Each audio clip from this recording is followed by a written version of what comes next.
All right, so today we got some pretty decent squat volume. I have 2 by 10, 2 by 8, and then 2 by 6. I'm going to be going through that workout, voicing that over, and explaining what's going on. But briefly, I wanted to talk about the importance of morning fasting and why so many people do it and why it actually really helps. And I don't know the science behind it, I just know it helps me. So I wanted to explain kind of my thought process on why I think it helps. Like, so if you're going into the Roman Colosseum to fight somebody to the death, think about what you want your opponent to be doing. Do you want them to be eating bread and a bunch of junk food before you fight them to the death, or do you want them fasted? You're going to be scared of the person who's fasted, ready to kill you, because back in the day we used to have to hunt for our food. We're naturally going to be much more productive when we're hungry and having to work towards our goal. With that being said, I'm gonna go down to the meal hall, see what's for lunch, and then go hit the workout. So yesterday I was talking to my boy Randy, who programs me, and I was asking a bit about slow twitch and fast twitch fibers and how they impact your different phases in powerlifting. And what I learned is kind of interesting.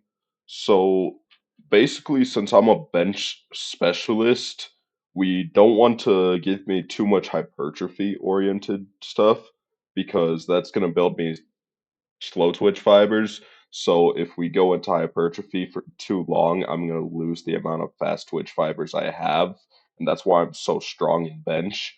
On the other hand, in squat and deadlift, I'm not that good at those, and I'm not that powerlifting oriented yet. So what we're going to do is give me more time in hypertrophy blocks to build more slow twitch fibers in my legs and upper back, and that's going to allow me to, in the long term, end up start building fast twitch fibers when I switch back to powerlifting in those movements and see a lot more long term progress.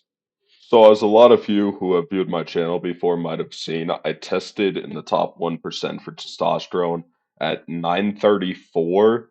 And something I realized, a likely reason that I'm a bench specialist is because your upper body is filled with androgen receptors. So, all the testosterone is helping me make a lot more progress a lot faster in my upper body compared to my lower body. So, I was thinking whether I could catch up my squat and deadlift to my bench, and I think long term I could get my squat pretty close, but it's reasonable to say that my bench will always be slightly ahead because I do have that advantage in bench along with short limbs. One reason I recommend everyone testing their testosterone is it's going to give you a lot more of an idea of your recovery capabilities. Somebody with higher testosterone is going to be able to recover from much more volume and specifically upper body volume than somebody with low testosterone. So that's one reason to get it tested. To anybody stressing about your testosterone, or this goes for really any area in life, I'm going to tell you a quick story that I told my buddy the other day.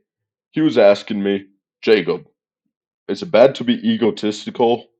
And I told him, no, I think everybody needs to have a massive ego, and the world would be a much better place.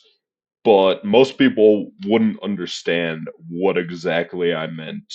What I meant is there's another version of you in the multiverse that never fucks up, that has a higher testosterone than everybody you know.